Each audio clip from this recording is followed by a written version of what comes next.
उत्कृष्ट नृत्यमा राष्ट्रिय लोकभजन पुरस्कार संरक्षण प्रतिष्ठान कालिका मन्दिर बागलुङले प्राप्त गरेको जानकारी गराउन चाहन्छु यहाँहरू समक्ष। उहाँको नृत्य सबै, उहाँको गायन वादन सबैको सबै क्षेत्रमा पूर्णता नभइदिएर यो एउटा पुरस्कार पनि कसैले पनि प्राप्त गर्न सकेको छैन। एउटा क्षेत्रले मात्रै, उत्कृष्ट नृत्यले मात्रै होइन, उहाँको गायन, नृत्य, वादन, अभिनय, उहाँको सङ्ख्या, उहाँको झाँकी सबैलाई मूल्याङ्कन गरेका छौँ हामीले। यहाँ उपस्थित सम्पूर्ण सञ्चालक समिति भक्तजनहरू सम्पूर्णमा हामी कालिका भगवती गुठी यो मन्दिरको भजन समूहको तर्फबाट यहाँलाई हार्दिक न्यानो नयाँ टक्राउन चाहन्छौँ। गत महिना कास्की जिल्लाको पोखरामा 2 महिनासम्म भएको प्रतियोगिता साहित्यमा हामी त्यो राष्ट्रिय भजन प्रतियोगितामा भाग लिएका थियौँ। 300 भन्दा बढी धेरै समूहहरूले भाग लिएका थिए। त्यो समूहका विभिन्न विधाहरूमा उत्कृष्ट हुनेलाई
संगम छेत्री, पार्वती केसी,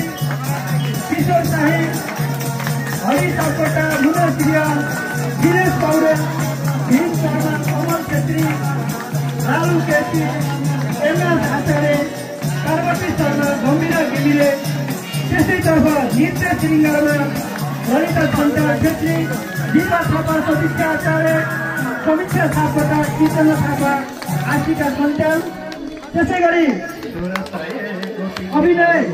अथवा झाँकीतर्फ हुलिराज छेत्री, केशव कार्की, उत्तर ढुङ्गाना, अर्जुन सापकोटा, सुभाष शर्मा, सबिना सापकोटा, कमला आचार्य, प्रतीक्षा लिङ्गे, सक्षम केसी, आकर्षण गौतम, सक्षम आचार्य, अमृत सुरेल, रञ्जित खकुरी, सन्दीप कार्की छेत्री। त्यसरी बाल कलाकारहरूमा अर्जुन केसी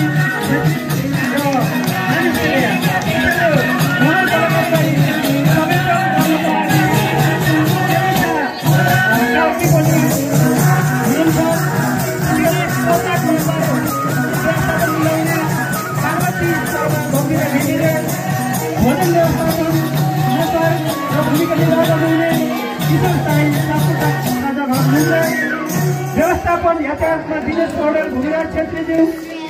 सहयोगी हुमा देवी खड्का, हिमाल शर्मा, त्रिवेणी होटल, विमला मल्ल, बिना सुवेदी, भावना खड्का, ज्ञानु छेत्री, एलिसा कार्की, सुन्दरी छेत्री लगायत सम्पूर्णमा हार्दिक आभार व्यक्त गर्दछौँ।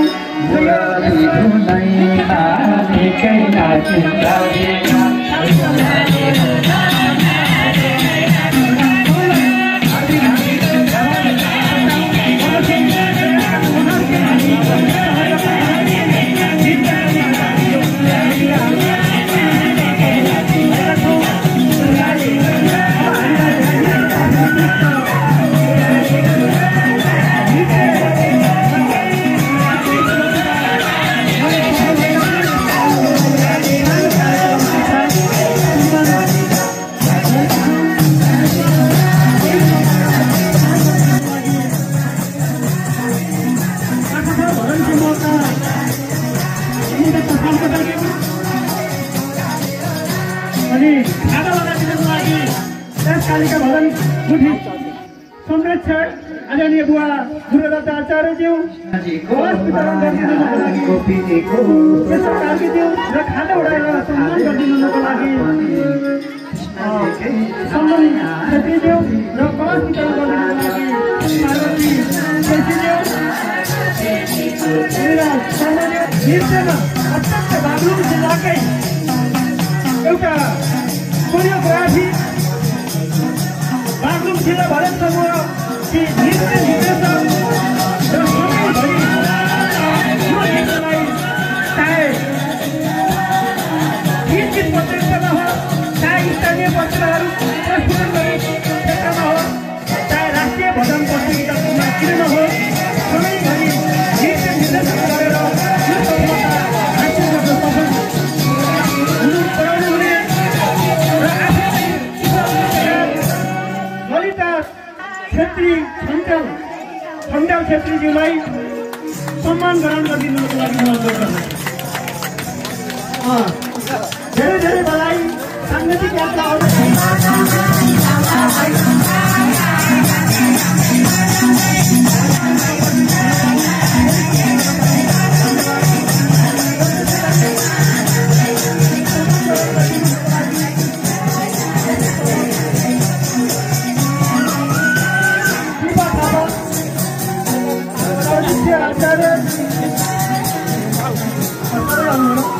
समीक्षा सापकोटा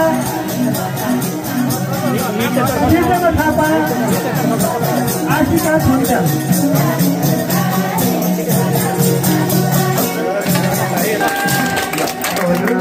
यसलाई घर लगेर सजाउनु रञ्जित ठकुरी त्यसपछि यशोदानी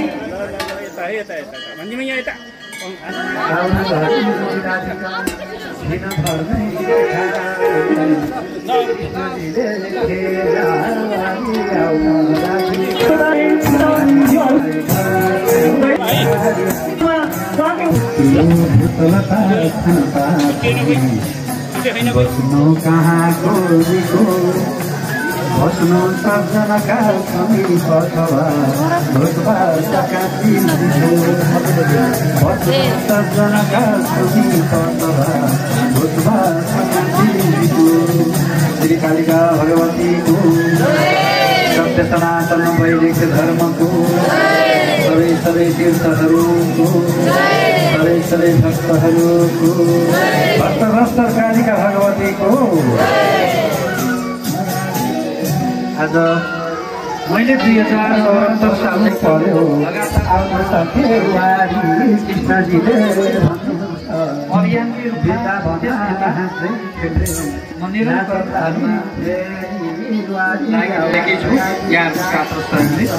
श्री कालिका भगवती र कालिका भगवतीका शब्दहरूमा पुनः नमन छ। हामीहरू राष्ट्रिय रूपमै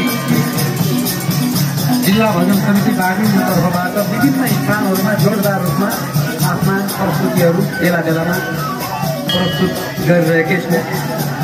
लुम्बिनी प्रदेशको बटौलीमा भएको राष्ट्रिय लोक संघका प्रशिक्षण नेताहरूको प्रथम महानिदेशन यो अन्तर्राष्ट्रिय सम्मेलन केन्द्र बुटौलमा भएको थियो। 10,000 जना दर्शकको बिचमा हामीले जोरदार प्रस्तुति गरेका छौँ र त्यही राति हामी रुद्रपुर फकाली चोकमा हामी हरिनाम सङ्कीर्तन गरेका थियौँ जहाँ हाम्रो प्रस्तुति अब्बल रह्यो। त्यस्तै बागमती प्रदेशको भरतपुर चितवन जिल्ला त्यस्तै काठमाडौँमा हामीहरू भव्य भजनहरू गायौँ प्रस्तुत गर्यौँ। गण्डकी प्रदेशको पोखरा देवी बजार दमौलीमा भव्य गीत प्रतियोगितामा समावेश भयौँ। दमौलीमा भएको गीत प्रतियोगितामा जहाँ बन्दीपुरमा भएको प्रतियोगिता जहाँ धेरैजना मानिसको हातमा मोबाइल थियो, सबैजनाले भेट्नु भएको थियो र नरोएको पनि थियो। जुन दिनको गीतले त्यस्तो खाले एउटा प्रसङ्ग थियो त्यसको समसामयिक गतिविधिमा आधारित। त्यसरी हामी गमौलीमा 3 गीत प्रतियोगितामा सक्रिय रूपमा सहभागी भयो बन्दीपुर त्यसै गरी गएको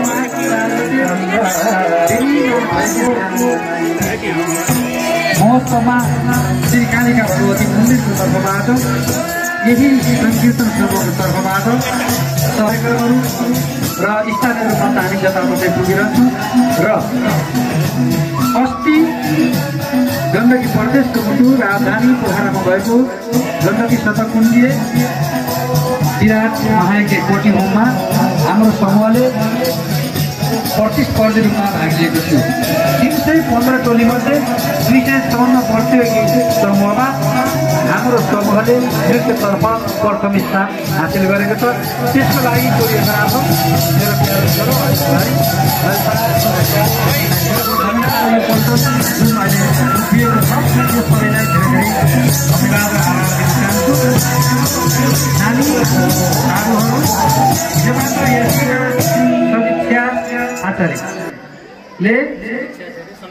समीक्षा आचार्य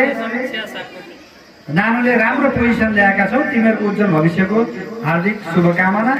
र तिमीहरूको यो सबै जो यताबाट यता फर्कनु भएको छ तपाईँहरूको काम भनेको प्रथम पढ्ने दोस्रो हामीलाई माया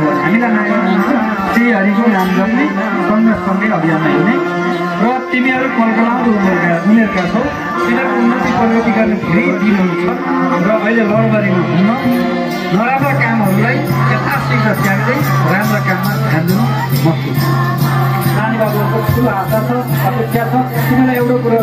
जनाइदिउँ टाटा र बिर्ला भन्ने भारतका उद्योगपतिहरू उनीहरू छुट्टिँदाखेरि सानो देश किनेर छुटेका थिए पाउली पाएका थिए उनीहरूले घरबाट अंश उनीहरूले त्यो अंश ल्याएको पाउलीलाई पुजेर राखे त्यस्तै गरी यो कालिका भगवतीको नाम लेखिएको जुन कलश छ यो आकारमा सानो छ पैसामा सानो छ यो तिमीलाई तिनीहरूभन्दा ठुलो भन्न सकौ भोलि टाटा बिर्लाभन्दा ठुलो भने मेरा नानी बाबुहरू म फेरि रुन्जी पनि यस्तो भन्दा र तिनीहरूलाई धेरै आशिष छ अब रह्यो त्यो हाम्रो सहायताको कुरा तिनीहरूको उच्च शैक्षिक भविष्यको शुभकामना र धेरै अघि बढ्नु हामीलाई माया गर्नु तिम्रो साथमा हामी छौँ